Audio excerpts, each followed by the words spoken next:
Hello, and welcome to today's webinar, When Driving is Not an Option, Making Transportation More Inclusive, hosted by the Maryland Department of Planning in partnership with the Smart Growth Network and Island Press. My name is Jill Lemke. I serve as Manager of Planning Engagement at the Maryland Department of Planning. I also serve as a member of the Smart Growth Network Steering Committee. The Smart Growth Network is a national alliance of advocates, practitioners, policymakers, and local leaders working towards a shared vision for land use and infrastructure policies and actions that result in healthy, equitable, sustainable, and prosperous communities for all. In addition to hosting webinars, we provide information on effective planning and development and preservation practices. The Smart Growth Network website is currently undergoing a transition, so please stay tuned for updates. Today's webinar is one in a series of webinars hosted by the Maryland Department of Planning on sustainable growth and planning related topics. This webinar is being recorded and will be posted along with past webinars for viewing via the Maryland Department of Planning's website at planning.maryland.gov or by visiting our YouTube channel.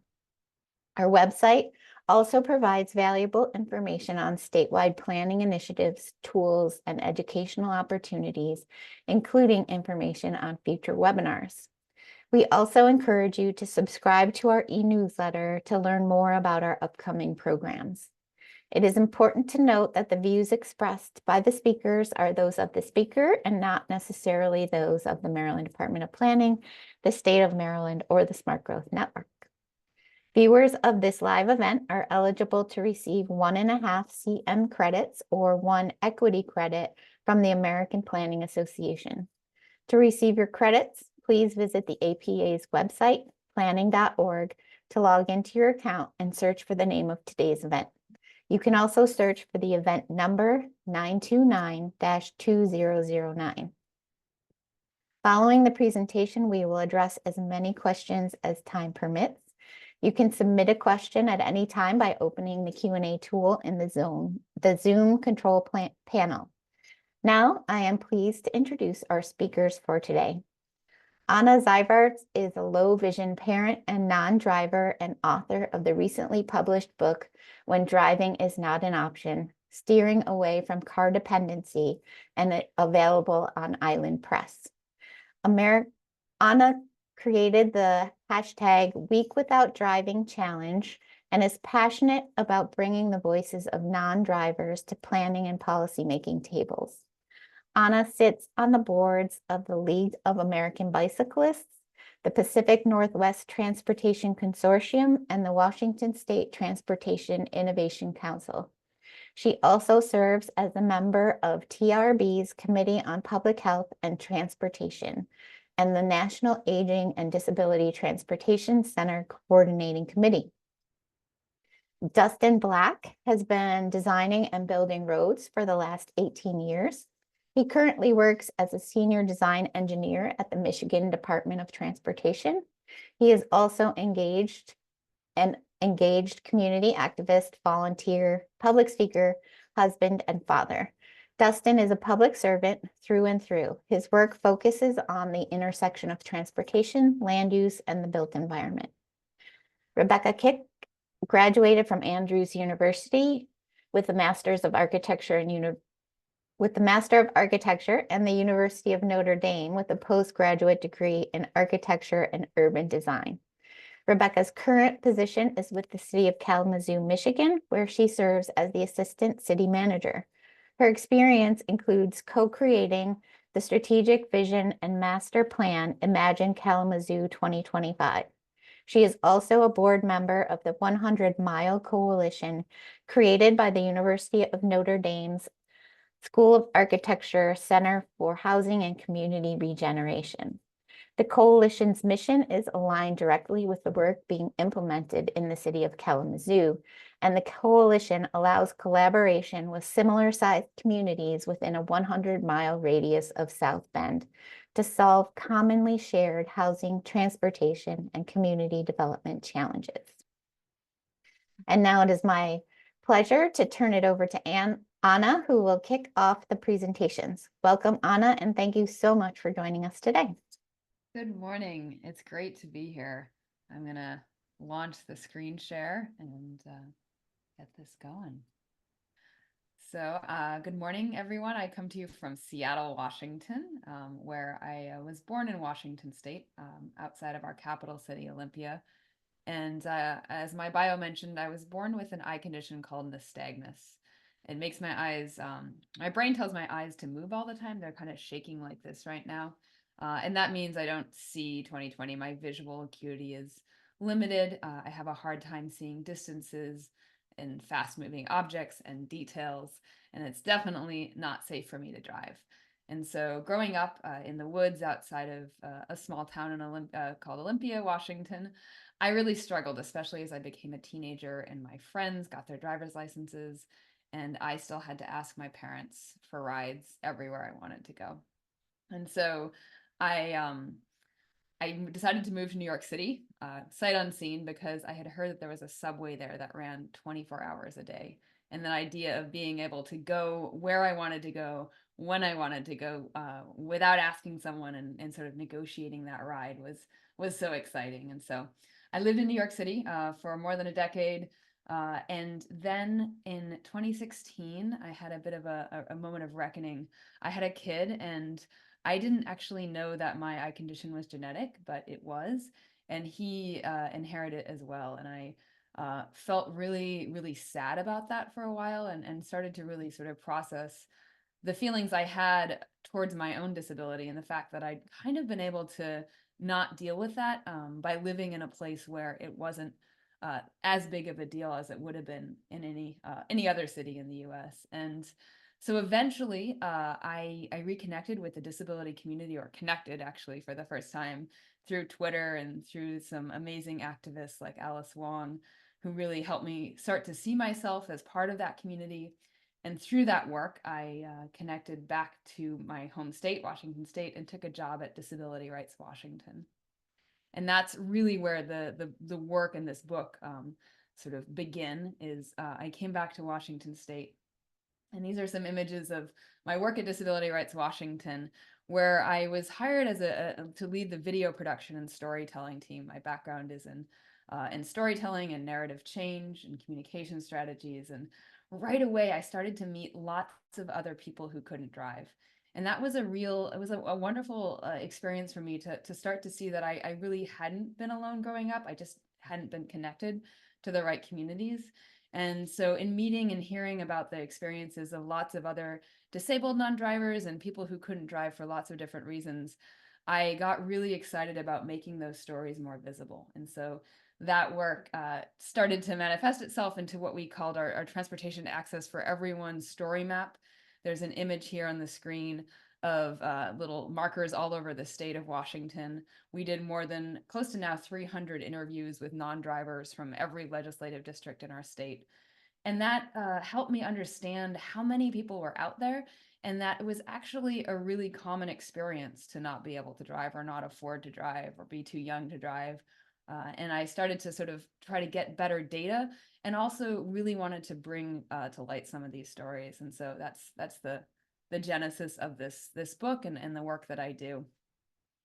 And I think the point that I got to, and I think the number that really surprises a lot of planners and engineers, is that actually there are so many non-drivers, but we're largely invisible because we're young people, we're older people, we're disabled people, we're poor people, we're people of color, and it is actually 1 out of 3 Americans is a non-driver.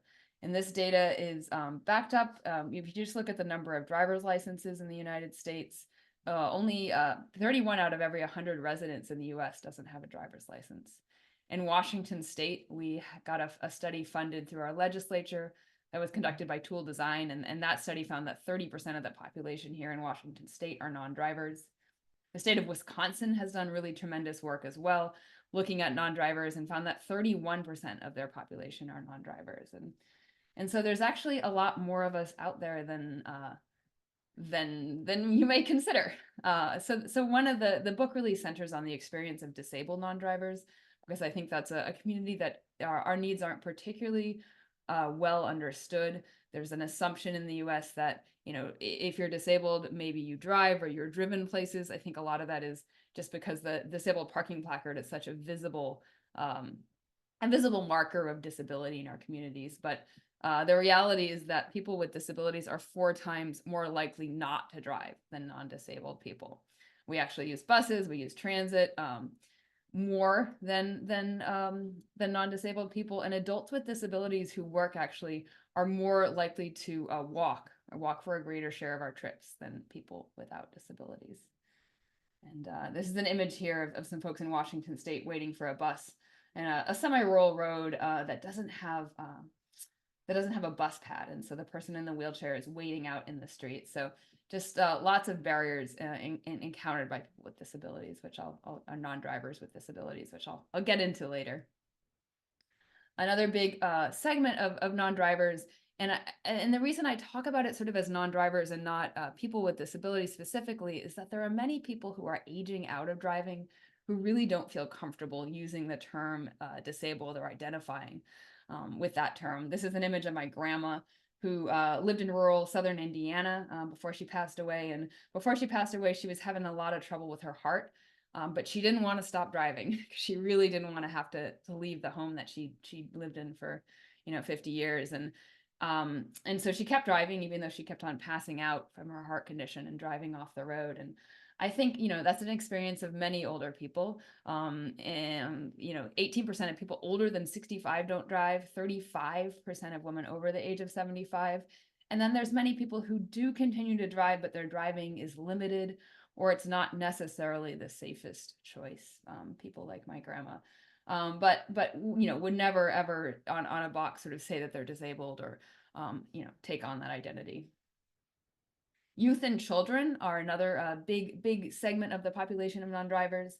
And when I talk about youth and children sort of in the percentages, then I get a lot of pushback, because I think people think, oh, well, youth will become adults and then they can drive. And so we shouldn't worry too much about their transportation needs. And they are a significant portion of the percentage of non-drivers in our communities. But I really think that it's important for us to consider the mobility needs of youth and children, and really value them in the same way that we value the needs of everyone to go where they need to go. And I think about this a lot when I'm out in rural communities. This is an image from Washington State. It's a bus shelter for someone waiting for the school bus. And I always wanted my parents to build me one of these. They did not. So I notice them now a lot at the ends of driveways. And I think it's a really nice visual reminder that we create these school bus systems for children because we recognize that not all parents can drive, not all parents can get their kids everywhere they need to go exactly when they need to go, but it's really important for our youth to be able to go to and from school, and our children. And so we've created this great rural transportation system in a lot of our communities. And then the kids turn 18 and it's like, oh, well, too bad. You may still live with your parents. You may not have access to a car. But this is how we expect you to get around. And so these are all choices. And increasingly young people are choosing not to get driver's licenses when they turn 16. There's some interesting statistics here showing that in 2020, 25% of 16-year-olds had driver's licenses. And that compared to 43% in 1997 when I was a teen. So a really big decrease in I think the interest, or perhaps an increase in the cost of driving. And then the last really big reason people are not driving is the cost. People cannot afford to own cars. People can't afford insurance, the gas, the maintenance. Black households are 3 times more likely to lack access to a car than white households. And a lot of this has to do with racialized poverty and discrimination, and also the higher cost of car ownership for Black households. So we've seen that people are the cost of transportation, and particularly the cost of a car ownership, really squeezing folks. And as a result, there are many people who don't have access to a car, whether their household doesn't. Maybe their household only has one car that's shared between a bunch of adults, or people with the needing to go places, or no car at all. So I wanna pivot to talk a little bit about the needs of non-drivers. Sort of the first chapter of my book talks about who are non-drivers, and then the next chapter really focuses on what are our mobility needs. And the first really big piece is thinking about sidewalks and pedestrian access, and then transit, and making sure these two systems work together. Because often just the way that we've set up our transportation systems, we have one department for transit, we have a different department that does sidewalks, and we're not planning cohesively, and we're not thinking about the connections between, how do you get across the street? If you're building high-speed frequent transit along an arterial road, is it a safe and comfortable place to cross if you're expecting a lot of people to be using that system? And I see this a lot here in the Seattle area, where we've had such tremendous growth and we are investing in transit, but a lot of those investments are happening along corridors. And then some of the connections between, okay, well, we have this light rail going in along a freeway right away, but then there's on-ramps and off-ramps that people are going to have to cross to get to that light rail system. What does that feel like? These two images on the middle here are some pretty gnarly on and off ramps that pedestrians are going to need to cross to get to a light rail station. There's a quote here too, also from Crystal Monteros, who's a advocate from the greater Seattle area, and just I think this really just summarizes everything I write about in the chapters on transit and pedestrian access, about the need to really build cohesive systems. I also have a chapter focused on e-mobility, and that really this is kind of an area of hope for me. I think there's been such incredible developments in the technology with batteries and e-bikes and affordable e-bikes, e-trikes.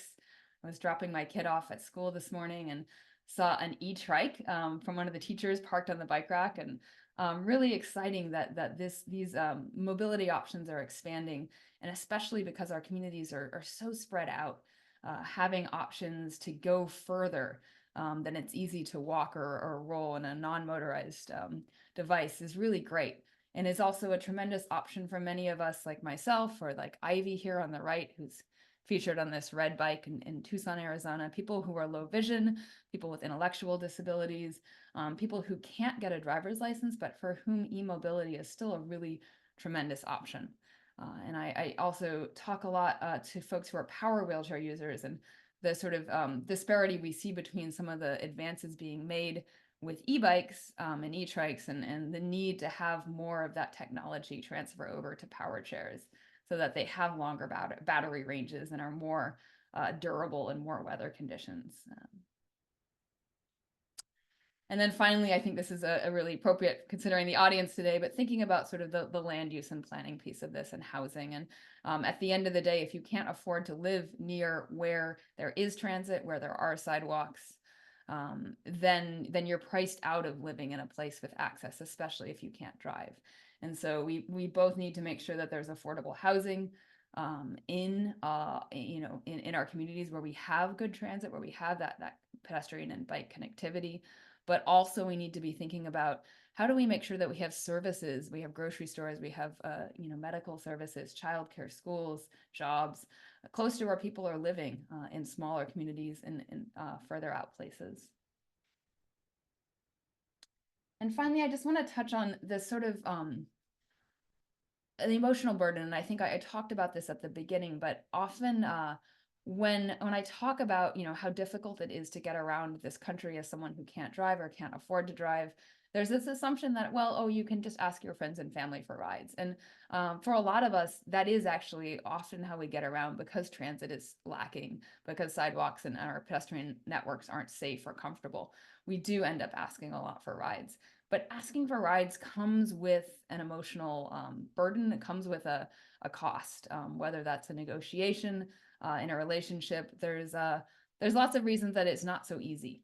And so people will choose to not ask, will choose to stay home, will choose to take longer, more dangerous walks along the edges of highways to avoid feeling like they are a burden to their community. And I think this is an important thing to consider when we think about how many of us really don't have reliable access to driving.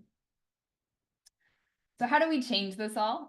You all are here, and we're going to hear from Rebecca and Dustin in a little bit about the work they're doing, I just want to highlight the last chapter of the book really talks about how important it is to bring the experience of non-drivers into agencies, into the policy and planning spaces where decisions are getting made.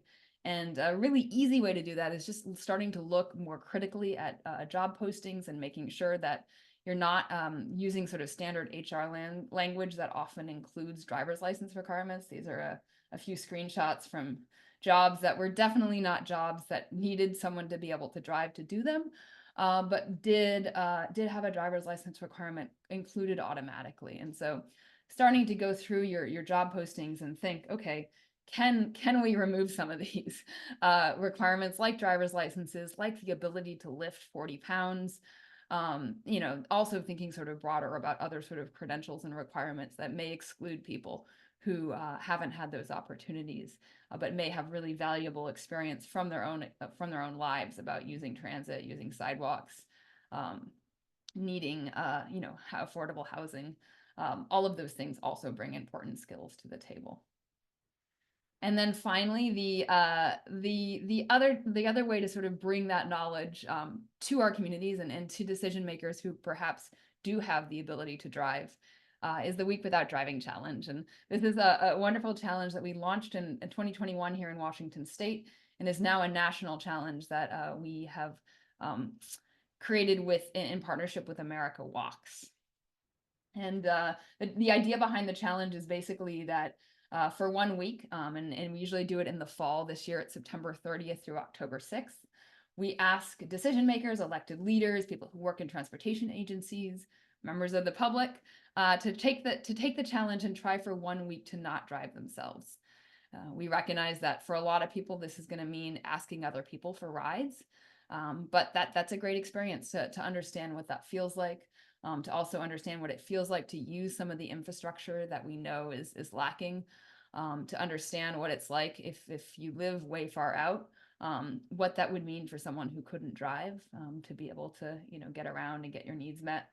And if you are someone who lives in a city and it is really easy to do this challenge, we also ask people to reflect on that and what kinds of privileges, maybe what kinds of skills or access to a bike and secure bike parking, the ability to bike, the kinds of things that can make this challenge easier for some people and harder for others. So yeah, this week you can sign up for a weekwithoutdriving.org.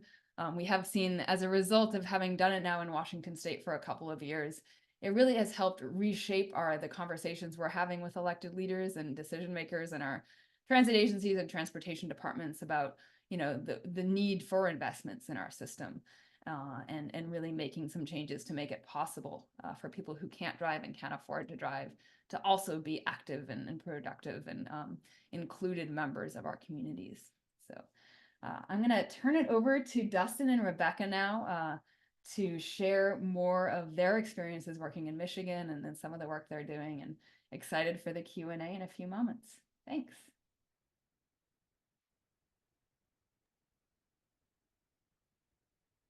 Thank you so much, Anna. That was really inspiring and wonderful.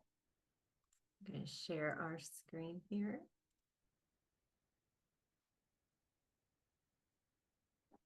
Okay.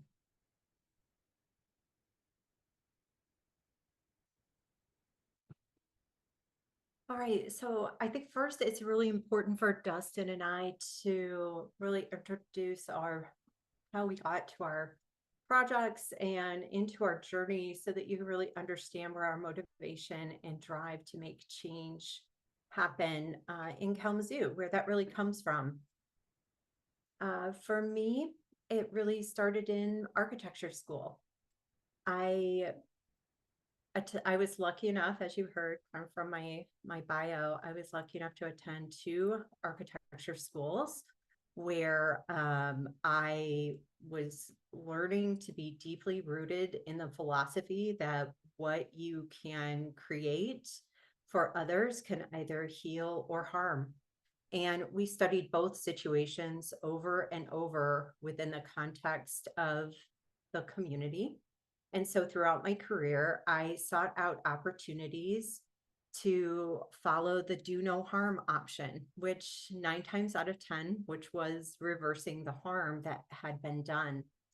And when I got back to Kalamazoo in 2013, I was full of experiences and ideas to do that work with my colleagues at the city of Kalamazoo. And so for the last 10 years of that work that I've been able to do with this incredible team of people, well, it hasn't been easy because change really isn't. The path from the ideas that we've had to the plan to the funding that we've been able, that we'll be able to show you through this presentation, has been really exciting. You know, when I started in Kalamazoo, I was a consultant. I was working on a road diet on a street called Portage Road. And I had just led a walking audit with one of my colleagues, Dan Burden, around one of our hospitals, Bronson Hospital. And the folks at the city of Kalamazoo kind of took notice of me. They were like, wow, she speaks like an engineer. She's kind of a planner. She says she's an architect. Like, where does she come from? You know, I wasn't quite what they were used to sort of seeing. I didn't talk to people the way they were used to kind of seeing a consultant talk to people. I had this desire to reach out to people who did not have transportation choices. I didn't have a car for many years when I was in Colorado. So I was used to looking at lots of different choices. I used car share, I had transit, we had light rail, I had a bike. So when we were looking at the road diet, we were looking at all of these different ways of looking at mobility in Kalamazoo. I just kept asking all these questions. And during that time, I met an incredible group of change agents that I still work with to this day. And it's been 10 years of working with this group of people.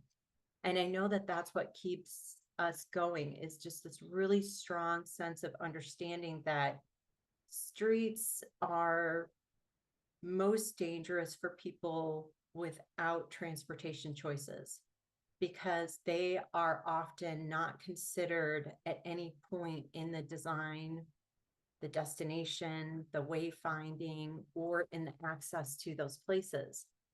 And what I hope I'm going to be able to, and Dustin and I are going to help show you today, is that we have something really to be proud of in our work, is that what we're trying to change is that we are including more and more of those folks in our work every day.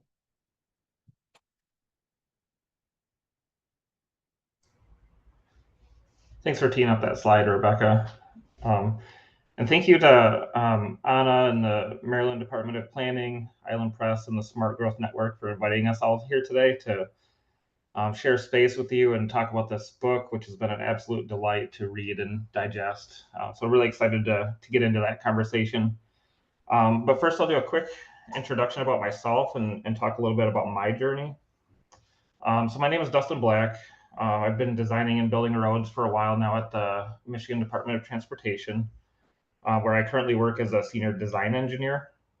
But I also sort of moonlight as this safe streets advocate with a grassroots organization locally. And that's kind of what I want to talk a little bit about today. But in my career, I spent a lot of time out in the field implementing large public projects, primarily road and bridge projects, which have profound effects on some of the cities that are in Michigan. And it's provided me a lot of time to interact with people in the community and kind of get firsthand experience with how these big projects can have very tangible impacts to everyday life.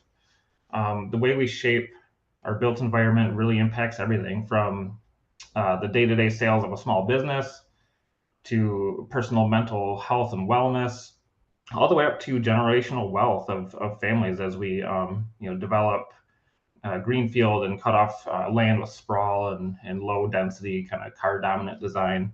So these are all things that I was exposed to pretty regularly in my career, and just got the wheels turning of maybe there's a better way.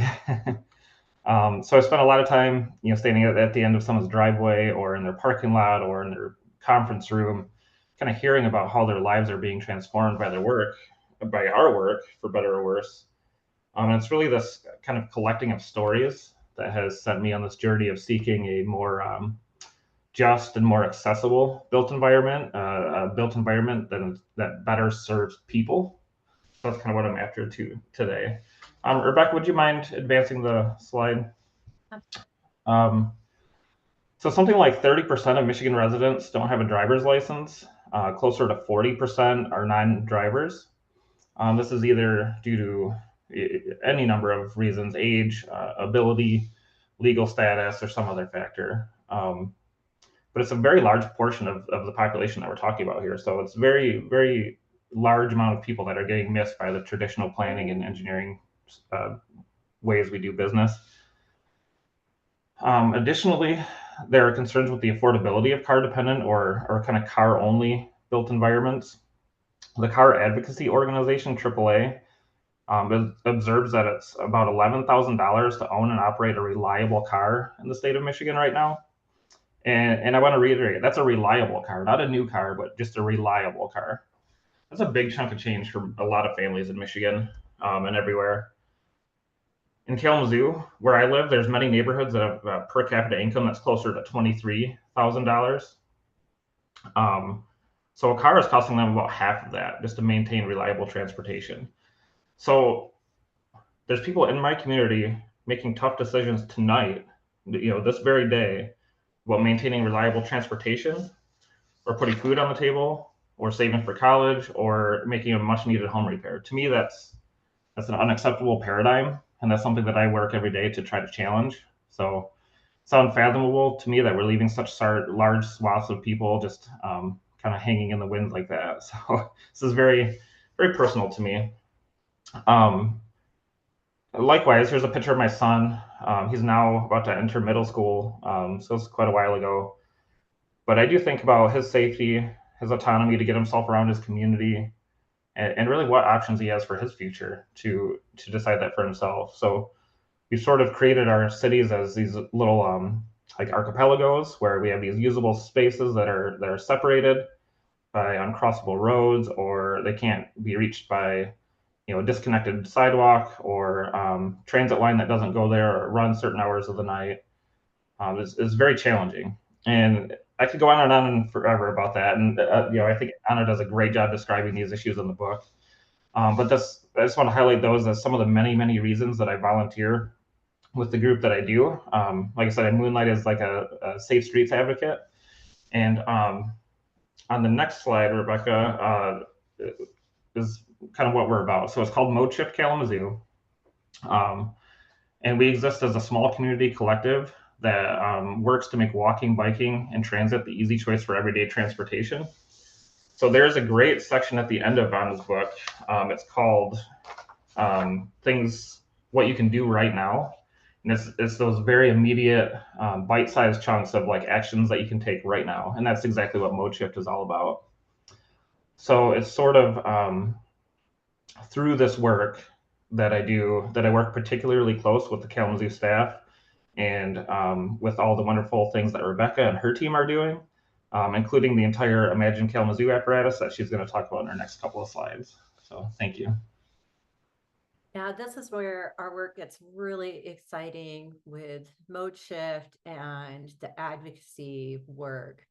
In 2015, we embarked on a new vision called Imagine Kalamazoo 2025. This is where the city of Kalamazoo went on its largest master planning effort, and we engaged over 4,000 people. Now, this was big for the city. We'd never engaged more than 300 or 400 people in a master planning effort ever. This is where we really went out to the community rather than asking the community to come to us. we held all kinds of pilot events. We even did pop-up bike events during Imagine Kalamazoo. We were so successful with the work that we were able to do during this master plan that a few very wonderful patrons of our city actually set up what is now called the Foundation for Excellence. This foundation is permanently set up in our city, which has an aspirational project fund of $500 million to put towards community development projects in our city. It also includes lowering property taxes and stabilizing our city budget, but it also puts $5 to $8 million per year in aspirational projects.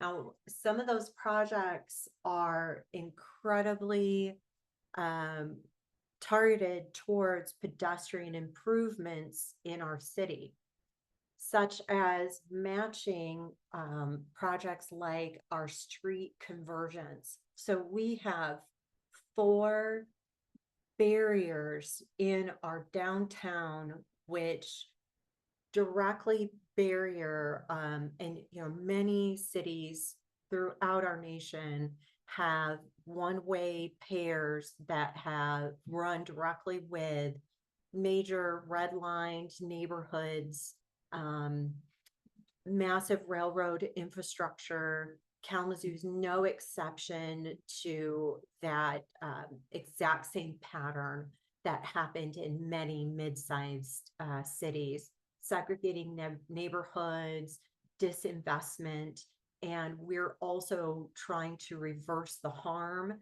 that that has done to our population as well.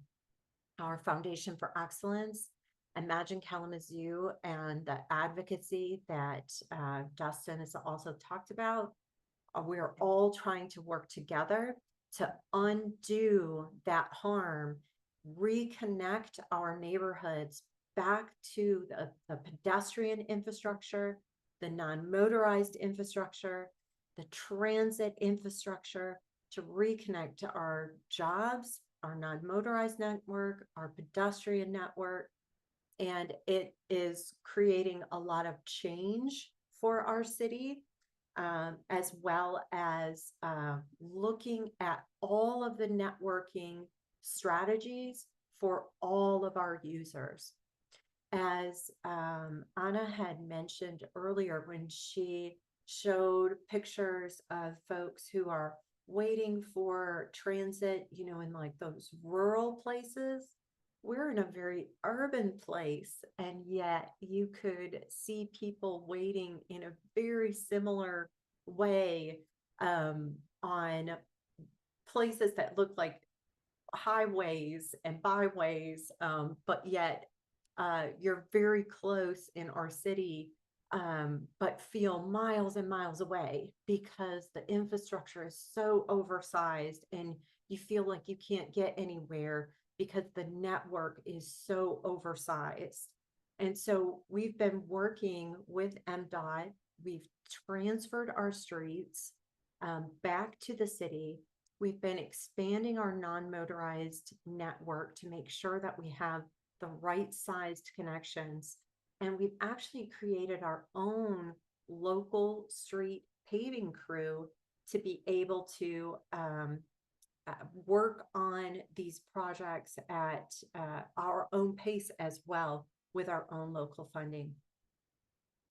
And again, with that funding that we received from the Foundation for Excellence, as well as many grants that we've done, we've been transforming our city over the last 8 years. We've been repairing sidewalks miles at a time, year after year. We did an analysis of all of the accessible bus stops throughout our city. I believe when we first analyzed these 10 years ago, less than 5% of our bus stops were accessible. And now we are more than 50% of our bus stops. Again, it's a long game. It's a long journey. You have to get at them as many as you can each year. Getting sidewalks paved in front of them, getting benches, getting shelters put into place, lighting put into place, making sure that our intersections are safe, traffic calming interventions, and working on a lot of pilot projects as well. And Dustin will be able to talk to you about a lot of the different pilot projects and the rides that he's been hosting with his advocacy groups. And then just to touch upon something that Anna mentioned as well, we also work on housing, increasing a variety of housing types near our neighborhood cores so that it's more walkable and that we have housing near more daily needs, more employers near schools, so that again, we're a more walkable city, a more livable city, so that transportation isn't as necessary. You have more choices when more types of housing are located throughout all of our neighborhoods as well. And Dustin, do you want to talk about the Imagine Vine neighborhood plan? Yeah, I just wanted to provide just one of the many examples of what this can look like. And using the example of the Level Street bike lanes in the Vine neighborhood. So Level Street is in this neighborhood. It connects the neighborhood to two major academic hubs, several museums, some critical retail areas, and things like that.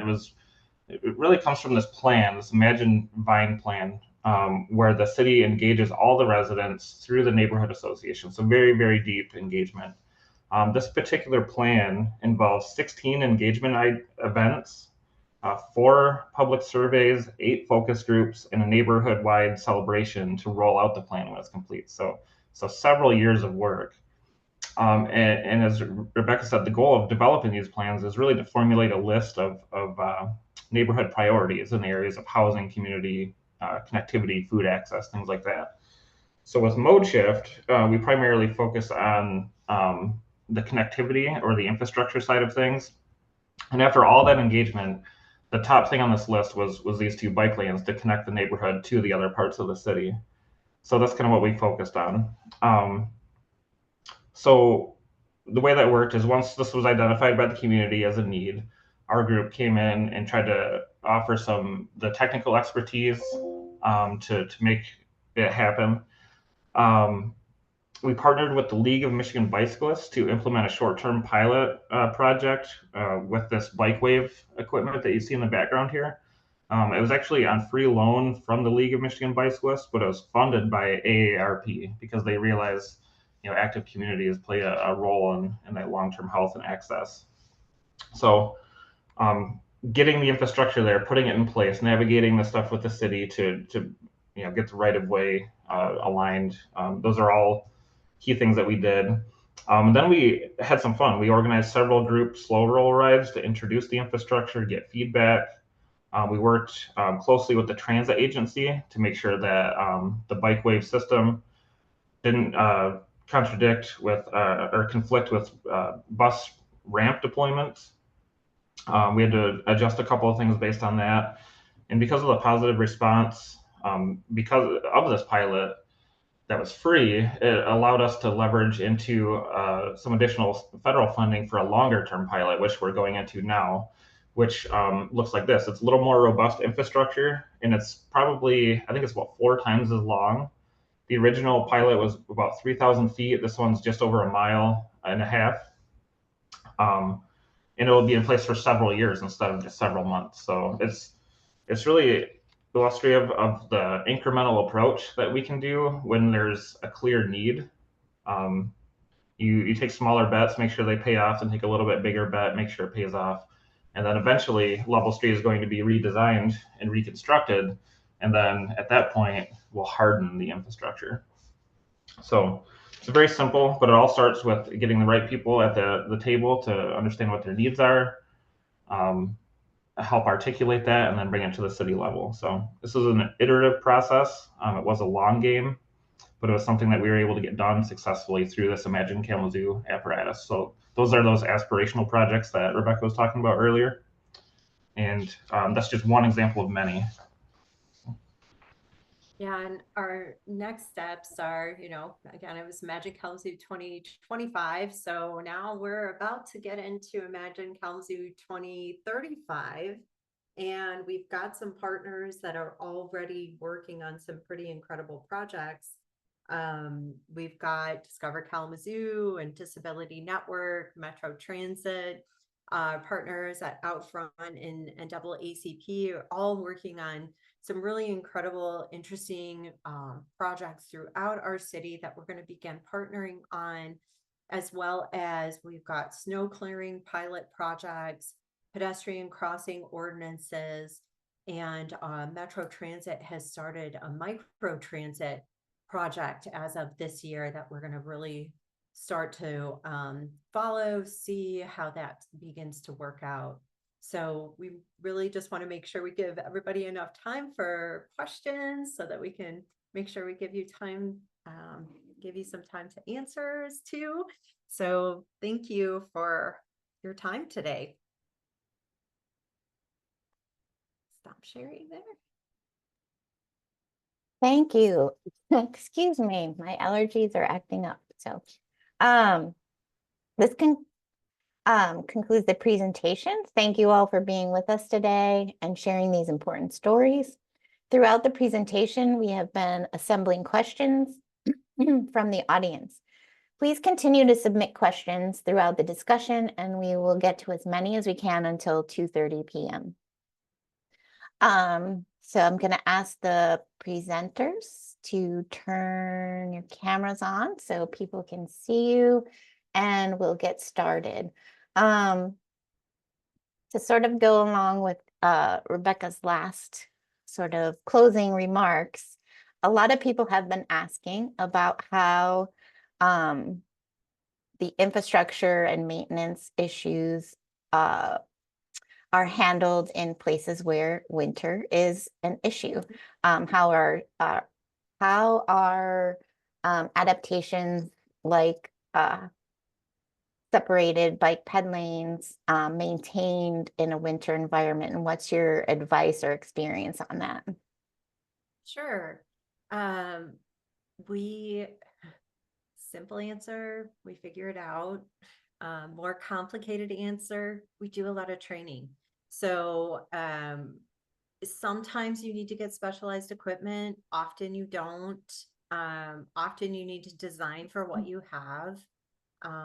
In some cases, we have removable bollards. In other cases, we don't. We just make sure that they're wide enough, for your plow size. Or if you have a gator that can have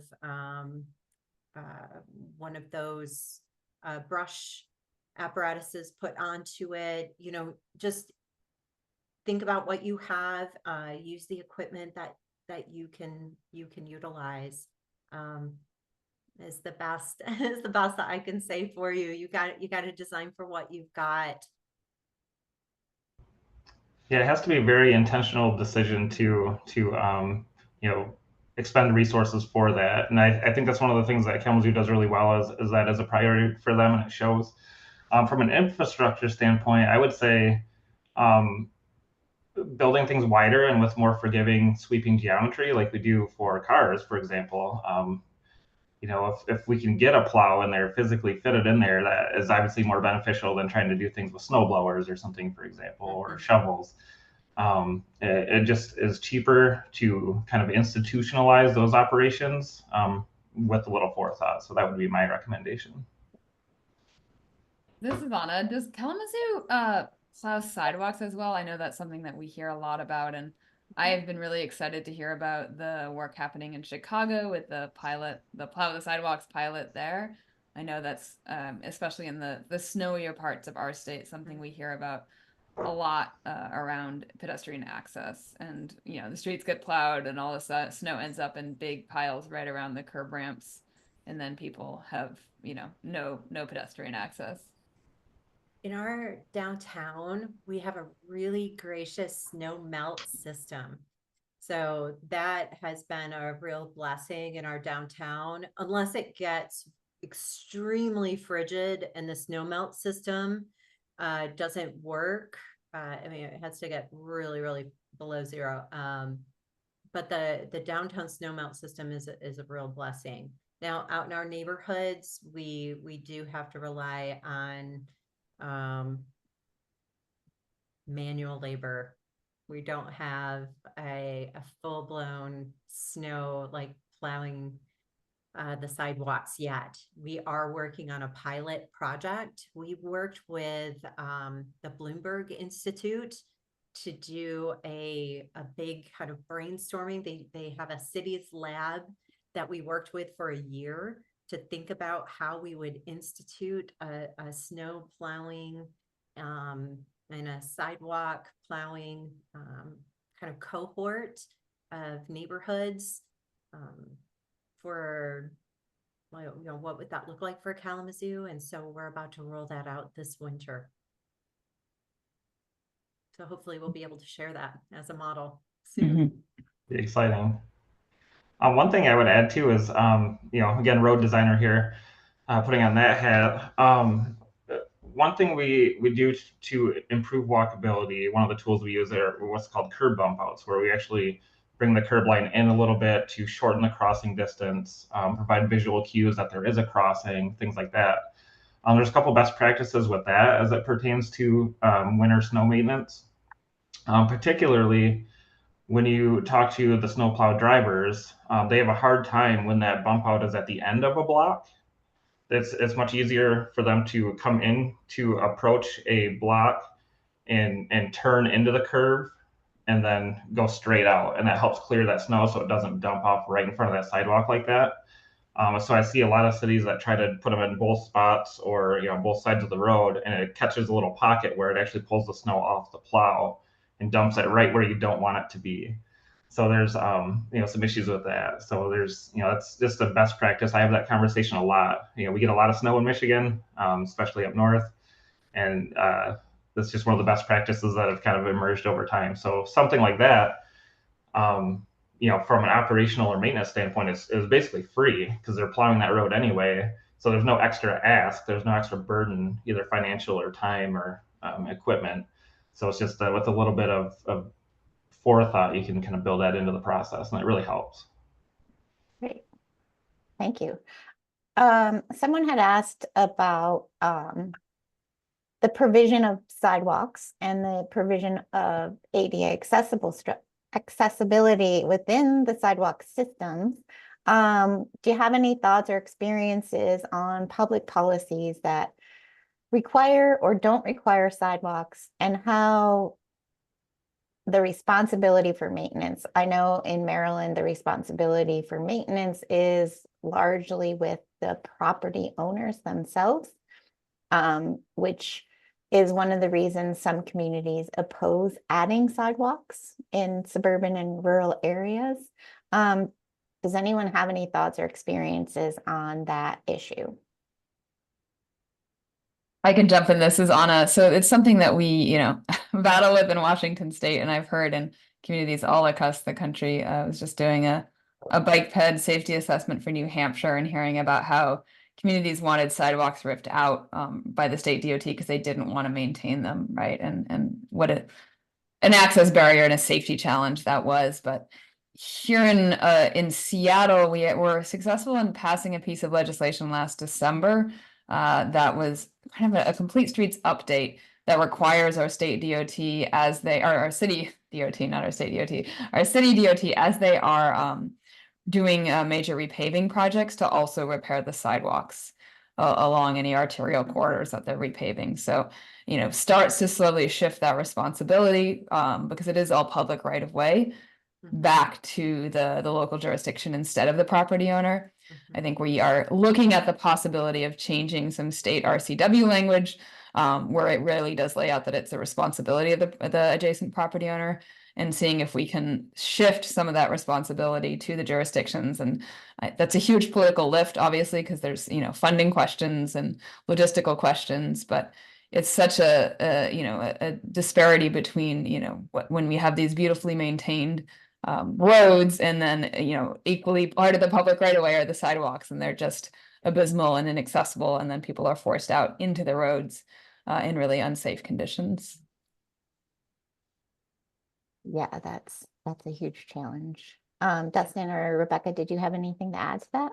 Yeah, I was just going to add on a great point, especially tying it to the complete streets policy. I believe it's either in our master plan or in our complete streets policy. We also tied it to having at least one side of the road having a complete sidewalk network. And wanting to have a complete sidewalk network on one side of the road, and then that being tied to the street improvements. Yeah, we've baked those reconstructions into kind of our general workflow too. We have a similar program that, like what Anna just mentioned, where anytime we're improving the road, we're doing like milling off and replacing the asphalt or something like that, we're actually required to bring the sidewalk ramps up to the current standard. So it does get done on a pretty regular basis. A completely new sidewalk ramp is a kind of a different story, because we do get those disgruntled property owners that don't think they need it because they don't think they're ever a pedestrian or something. But we typically are able to get that done. There's a little bit of ambiguity there that can be frustrating sometimes, because it just says ramp. It doesn't say, there's no limits, there's no distance, minimum distance that's required. Sometimes the ramps go to nowhere. It doesn't really make a lot of sense to me. So there is, I think that's changing over the last several years. There's still this kind of cultural lift, though.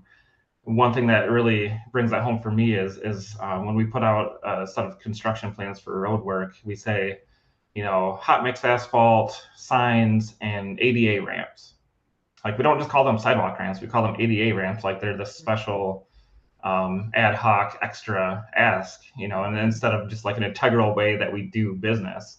And until we get over that hump and just call them sidewalk ramps that are also accessible, and they also meet all the required specifications that they need to meet, I don't think we're quite there culturally yet. So I'm looking forward to continuing to chip away at that challenge. Thank you. It is a huge challenge. Speaking of challenges, and the Americans with Disabilities Act, which has been around for 34 years, a couple people actually have asked if anyone is aware of a city anywhere in the United States who, after 34 years, has been able to bring their transportation system up to compliance with the Americans with Disabilities Act.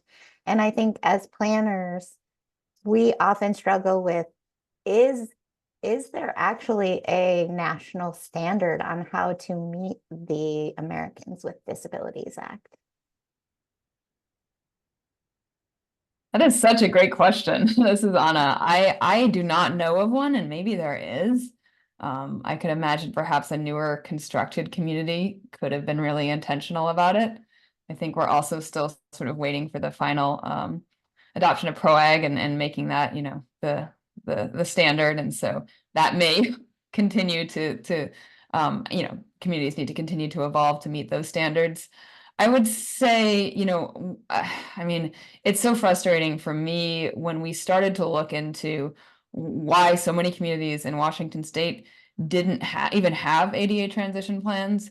There's just a real lack of there's a lot of confusion, right, around who is responsible for checking whether a community has a plan and whether that plan is adequate and meets minimum standards. And here in Washington State, we've been pushing hard for our state DOT to do that monitoring, and then perhaps to tie it to passing through federal funds to these local jurisdictions, because really there's no teeth, and jurisdictions just don't have plans, don't have any plans to have plans.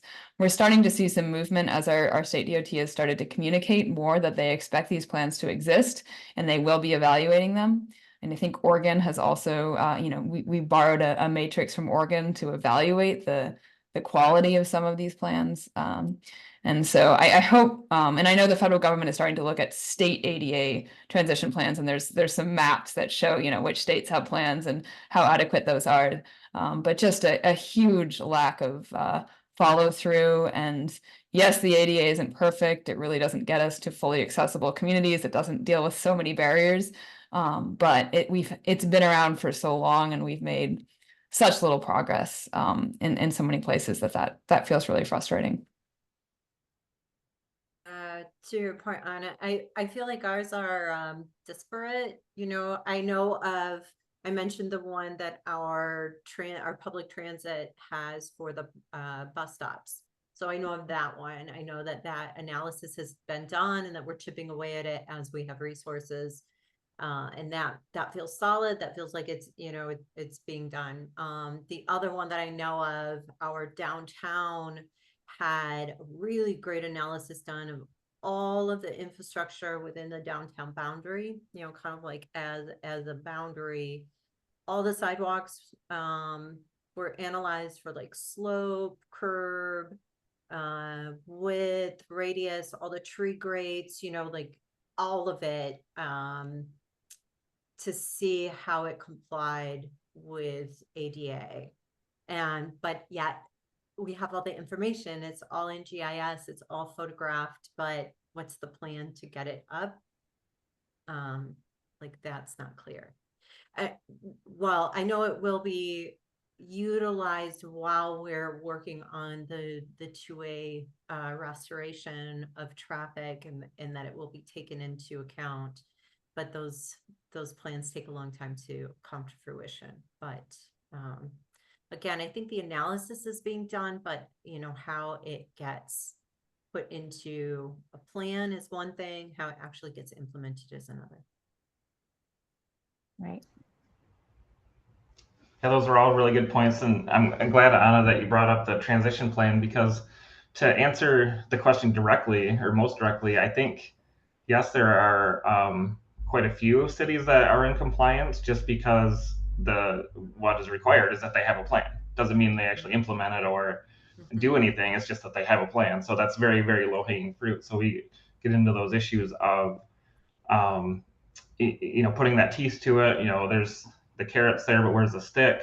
Where's the funding is the biggest thing that always comes up. That's what you'll hear anytime you go talk to some engineers or planners about these kinds of things.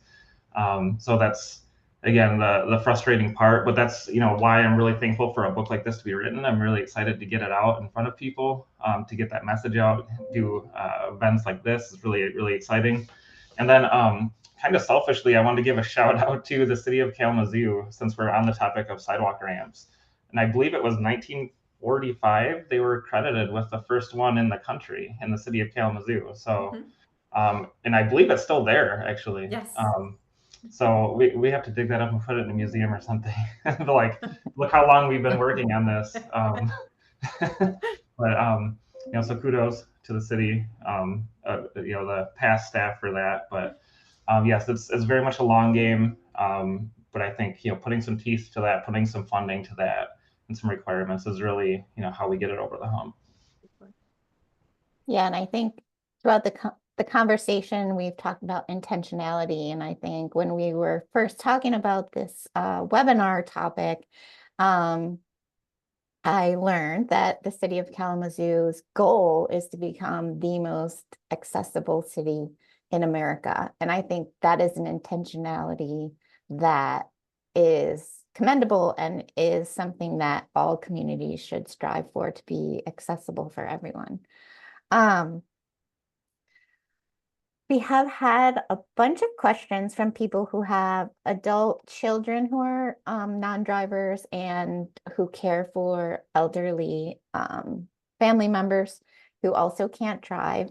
And the question they have is, how can they get connected with advocacy organizations, or how best can they advocate with decision makers and elected officials in their communities to make sure that accessibility issues are on the agenda in their own communities?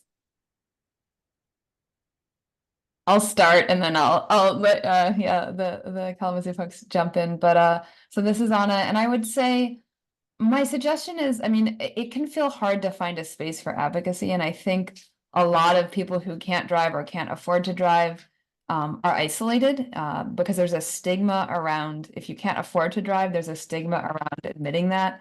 If you have a disability, there's a lot of stigma around disability, and it can feel there just can feel really tricky to find a community or a group that you feel like you belong to, even within the disability community. You can feel, often felt like I wasn't disabled enough, to belong to, to be part of blind groups. And so, those places are tricky to find, and every community has different dynamics. It can also feel like just the cultural, biases within groups might not feel like welcoming all the time, and that is definitely true within the disability community and disability groups. But I would say that we could all do a better job of, and really why I wrote this book was trying to have groups that are working in this space do a better job of recognizing that there are overlaps and we have common interest, and yes, there are places of conflict for sure. I think the biking community and the blind community in particular have had a lot of conflict around bike lane design. But ultimately, we have a lot of interest in making our communities safer to walk and roll and less car dependent. And so, finding those places of commonality and working together and seeing ourselves as a coalition of folks that are non-drivers either by choice. There's a lot of folks who would prefer not to drive, who try to live car light or car free lifestyles, people who are transit riders, transit reliant, disabled folks, seniors, and that, together, this is sort of a broad coalition that there's a lot of us and we can start really, really pushing for changes. And one tool for that is Week Without Driving. Of course, there's lots of advocacy campaigns and lots of coalition building going on in lots of communities. But I think it's so important to build broader coalitions in this space, and to create spaces for people who haven't felt like they belong in a bike group or in a disability group to share their stories and feel welcome.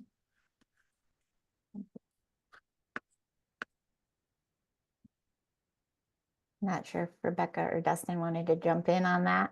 Yeah, this is Dustin. I would just agree with all of that. I think the book makes it very clear, or a very compelling case that there are a lot of people out there in various situations that have a lot of commonalities and overlaps. And I guess the one thing that I've ran into, so I'm usually on the other side of it a lot of times, where people are coming to me and asking for, kind of explain their situation, asking for changes to be made, things like that. And I found that people often discount their own experience as a valued form of data, and I think people are experts in their own lived experience, and that is valuable data that should be incorporated into these decisions, and having the confidence, I guess, to convey that and just with a sense of value, I think is it goes a long way. I know that's kind of a tough ask for a lot of people, especially you get into this technocrat kind of jargon. You get bogged down by the jargon, and it's kind of like the defense mechanism for a lot of transportation practitioners in particular.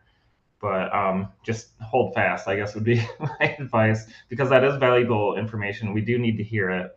I came to this side of my industry somewhat from the technical component, but really from hearing those stories. Like I was saying in my introduction, is hearing those stories about how people were affected, that human side of things. So telling those stories helps make that connection. And what I found is once you start scratching the surface in your community, the people come out and you start realizing you have more in common with others than you might have originally thought. So just get started, I think, is the big thing that I would say.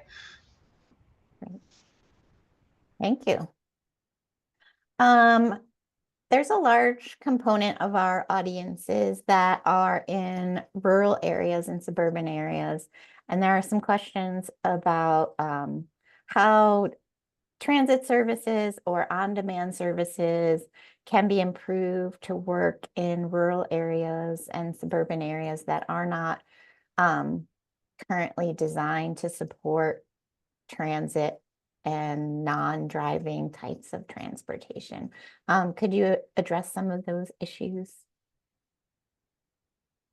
Yeah, I'll start. This is Anna. So, I think the rural transportation piece and suburban and exurban is really key, right? Having grown up in an exurban, rural-ish area, it is a place a lot of people in our country live.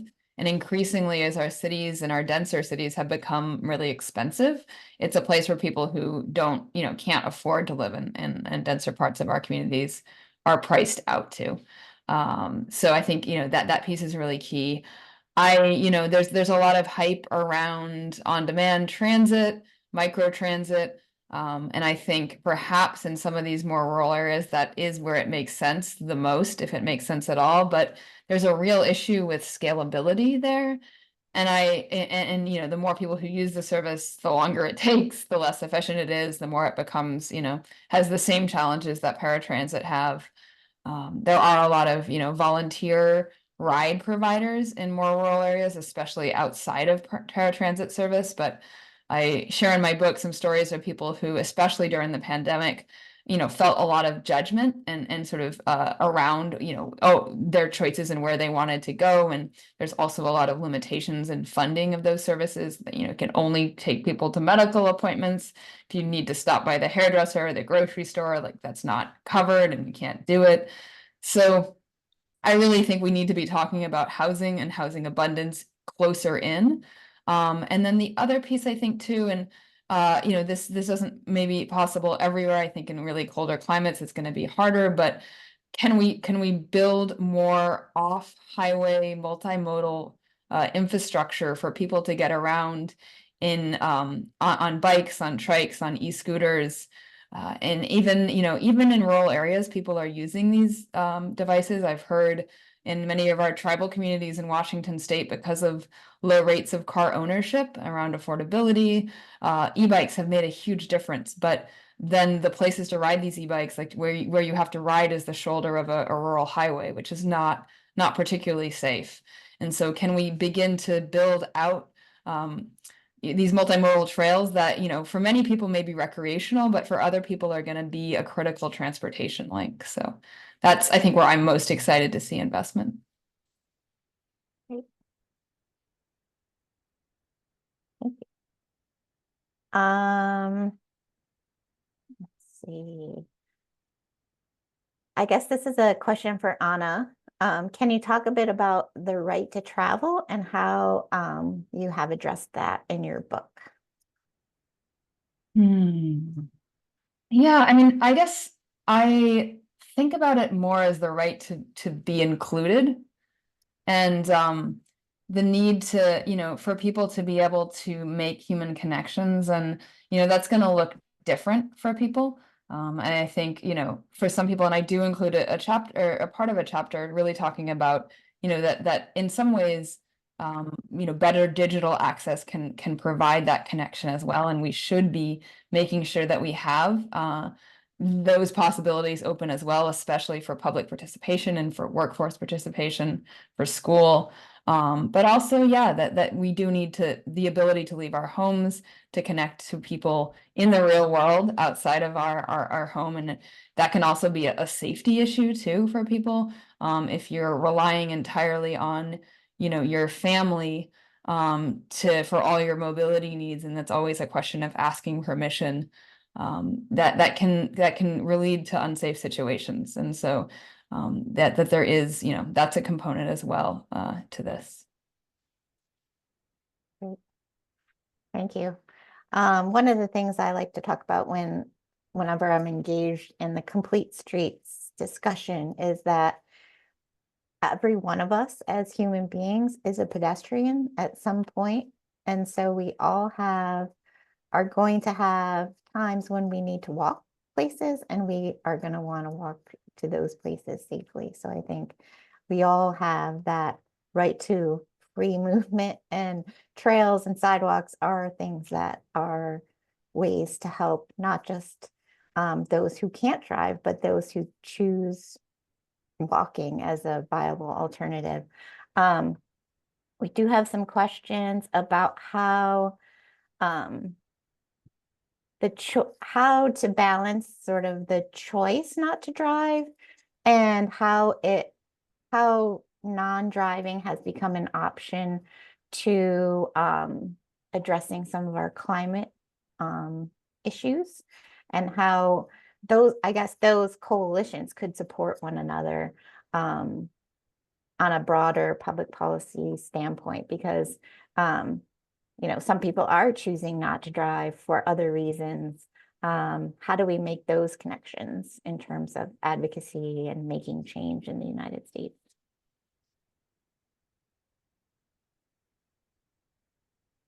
I can jump in here. Rebecca, Dustin, do you want to? Yeah, I can jump into that. This is Go Dustin. for it. So I am a choice, I don't say non-driver, but for 90% of my trips are non-driving, and that's by choice. It's something very intentional for a lot of reasons. The climate and environmental aspect is one of the major ones. There's financial reasons. There's better community building reasons. So it's an interesting question, because a lot of times, especially with like bicyclists, which is my main mode of transportation, we get pigeonholed into two buckets. Either you're some like elitist kind of person that just does it for fun, or you don't have this choice. But there is like this big swath of this middle ground kind of choice rider that has potential to be picked up. And I think from a planning and engineering standpoint and city building standpoint, I think that helps build the narrative that it's for everybody. It's for it starts making more financial sense the more voices you have advocating for that. So I do think it's powerful to get those voices in the room as well. It can be challenging though. I struggle with that one, because I don't think the changes that we need will happen unless we get those choice riders, but I don't want to focus on them because that's not really why I'm in the business that I'm in. So it's kind of a double-edged sword in my mind. Yeah, Dustin, you really hit it for me too. I feel like they can be really valuable allies for us to have, because there could be so many of them. Again, the entire time I didn't have a car, a lot of it was it was a huge financial choice. And I was lucky enough to have an employer that paid for my bus pass. I also lived close enough to my employer that I could walk every day. So it didn't really matter the weather. And in Colorado, the cost of registering your car is absolutely astronomical. So I really loved for years being able to, people be like, oh, gas prices are so high. And I'm like, I have no idea. It was a lovely feeling. But to be able to get the climate choice folks, even to understand that even choosing an electric car, that a bicycle's better, a better choice than even an electric car. I would love to see those folks choosing public transit and bicycling even as a better choice. But we still have a lot to do on trip choices, even the 15-minute choices as well, car share or other micro mobility choices. Because the biggest arguments I always get, again, from people who have choices are, well, what if something happens with my child? What if I need to get to the school? What if I have an appointment that I have to get to? So you've got some arguments that you still have to kind of tick off and make sure you can check those boxes. And well, you can go grab the car share, or you can go get that bike share, or you can, hop on the light rail. You still have to be in a place where you have so many multiple, you have multimodal choices. And most mid-sized cities aren't quite ready for all of those public transit choices quite yet. Yeah, I'll just add to that. I think one thing, when you look at the statistics among young people who are choosing not to get driver's licenses, I think, and you hear quotes from people talking about that part of the reasons are climate reasons. And so I think that gives me hope. I do think, as you get older and you have a family and you move further out, and for more space, like these things make it harder and harder to choose not to have a car. But, at the same time, what I think it's important to remember is that there are people in every community, probably on every block and on every street that can't drive, right? Whether that's seniors, whether that's young people, whether that's disabled people, whether that's, households that have less cars than adults, and there's a lot of car splitting going on, right? That there are, there are times when a lot of people can't drive where they need to go. And we forget that when we sort of assume that well, everyone drives it because it's the easiest way to get around, which it is, pretty much everywhere in this country. And so I think there's the Week Without Driving Challenge, when folks do that, what's sort of most interesting is the folks who do it and agree to it doing it readily, because they're like, oh, I like to, I like to ride my bike, I like to take transit. And then what they notice in doing the challenge is that there are certain trips that they would never choose to take transit or walk on, and normally, because they are really those trips that are hard. The evening, dance practice for their kid on the other side of town in the rain, or the soccer practice. I hear a lot about kid sports, or getting back from a social engagement late on a Sunday night.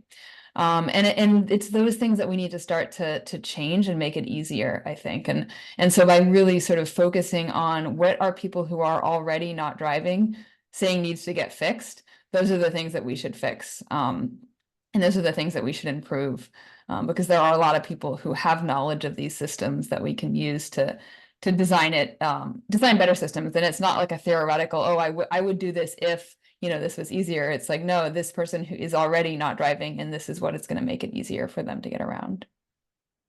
Yeah, that's a really great point, Anna. Thank you for that.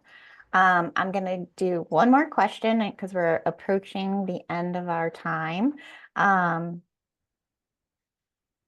Someone has pointed out that when driving is not an option, should be a required course in planning and transportation design and education. Do you know of any courses that are teaching this content generally, or to planners more specifically? I talked to some folks who recently went to planning school, in my book, and they mentioned how little focus there was on accessibility, often in planning schools. And so I'm hoping that this book can, perhaps be used, and that planning schools really do start to find the time to teach more and focus more on mobility needs outside of car mobility. I think it would be a huge step in the right direction. So hoping to get the word out. And if there are schools doing great work and teachers doing great work, would love to hear about that. I'm particularly encouraged by some of the work around workforce development that's happening. I talked to Dr. Beverly Scott and a group she works with young people, trying to get young folks of color interested in careers in transportation. And I think there's a lot of this is, high school and younger kids, but a lot of potential there in getting a new generation of folks who really want to see less car dependency, engaged and excited about planning and transportation careers. Great. Thank you so much. I like to end our webinars by asking all of the speakers if there was a question that you were hoping we would ask that didn't get asked that you'd like to address. Now is your chance. And also, if you could give us some words of advice and encouragement for those of us who might be feeling overwhelmed or burnt out on these issues, because these are tough issues to tackle and work on every day. If you could offer some words of encouragement on how you stay positive and keep pushing for change.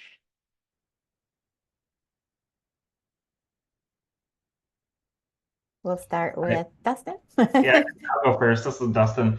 Um, well, thank you again, everyone on the panel, and then everyone who took the time out to attend this webinar. It's very exciting, and like I say, I'm really amped about this book. So really excited to get out in front of people, start having the conversation, and that would just be, I guess, my advice is just to keep on keeping on. Get, like I say, share your lived experience, share your story. That human story really affects us as practitioners. So very important to get that out. I think you flashed my contact information a few times. Feel free to reach out. I'm pretty accessible by email. This is something that I'm very passionate about. So maybe I can help, maybe not, I don't know, but it all starts with the conversation, and we'll see what we can do. We're in this together. So thank you. And thank you, Anna, for writing this wonderful book and letting us share the space with you today. Thank you. Rebecca? I'll just piggyback off of Dustin. I'm grateful for Dustin's partnership and for his advocacy in helping Kalamazoo become a greater place. I want to thank Anna for her book. Her experiences are so valuable, and her thoughtful guiding stories and the thoughtful guiding people who are in our community who come out for events like Imagine Kalamazoo, who are willing to share their stories to help make our community better. I'm grateful that I get that opportunity to be out in my community and to be able to write the plans and raise the funds and try out the things in Kalamazoo, become a model, and share those with other communities. Just like Dustin, I love to travel. I love to come to other places. So if you're willing to host Dustin and I, we're willing to come to your place and see what you're doing. And we're always willing to have people come to Kalamazoo and share what we're doing here. So please come visit us too. Dustin, you have your hand raised. I did. I didn't want to be rude. But speaking of not being rude, Rebecca, I'm going to put you on the spot. I couldn't help but notice the city of Kalamazoo has not done a week without driving event yet. So yeah, so we need is to that do something this. that you think we can Yes. commit to? We've done parking day, we've got Love Your Ride, we've done kick gas, we've done Everything but. we've done all kinds of things, but it's time, Dustin. Yeah. Yeah. Okay. So here in a public forum, we're committing Challenge to it. We've just accepted. yes, we've just committed. We're done. It's done. Awesome. Thank you. That's awesome. That makes me really happy, and that gives me hope. And I also just want to say, I mean, that there's so many folks in this forum today, so many folks that I've gotten to meet and talking about this book all across the country, and in particular, folks in planning and engineering and city departments of transportation, that really want the system to change, because I think they recognize how much it's not meeting our needs right now. That car dependency is not great for a lot of people, and for our communities. And so that gives me hope, that there really is such interest in spaces where, decisions are getting made. And I know, if you're working in a big agency, you may not have the authority to do everything you want to do, and fix everything you want to fix. But the fact that you are caring and trying to make streets work better for people, to make our communities more accessible, like that makes a difference. And I think, having sort of looked at some archival materials around when freeways got built through Seattle back in the 60s, and just the change in conversation around our priorities as communities since then, I think really gives me hope that we are starting to sort of repair the damage, from so much car-centric planning for so long. And we've got to keep working and we've got to push harder, but that work is happening. So that gives me hope. Great. That's an awesome message, and thank you. I think that's a good place to end. This concludes today's webinar, When Driving is Not an Option, Making Transportation More Inclusive. I would like to offer my sincerest gratitude to all of the speakers for joining us today and for sharing their experiences and their stories and their important work on these important issues. Thank you to everyone who attended today. And as always, thank you to John Coleman, who helps keep our webinars running smoothly. The complete recording of today's webinar will be posted online. When you exit today's webinar, you will be asked to participate in a short survey. Please take a few moments to provide us with feedback so we can continue to improve the webinar experience. Only those who indicated that they require a certificate during registration will receive one via email following the webinar. Please keep an eye on your email box for details on future webinars sponsored by the Maryland Department of Planning and the Smart Growth Network, including one we have planned for next Thursday at 1 p.m. on Complete Streets Academy in partnership with the Smart Growth America. Thank you for listening and have a great day.